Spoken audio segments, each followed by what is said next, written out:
yok Sıdın şıvası kapşalüvey Zırvalızama pekos Yüzleri zuha yok Sıdın şıvası kapşalüvey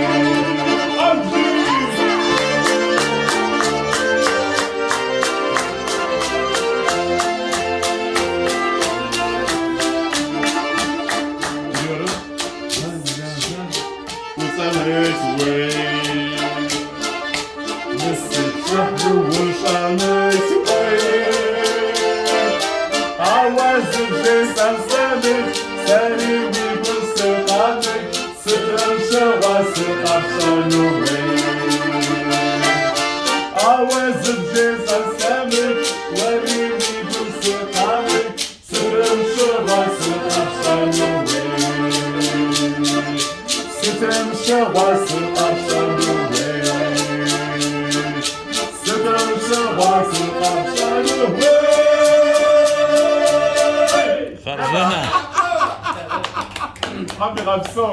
Ay nasıl mutlu oldum ya. Nasıl mutlu oldum vallahi. Cüneyt abi ben yıllardır ve bugün buldum. Yani kayıp birini bulursanız sevinirsiniz ya. Yıllar önce kaybettiğim abim diye. Müge Anlı kavuşturdu bizi. Bir kahve içelim.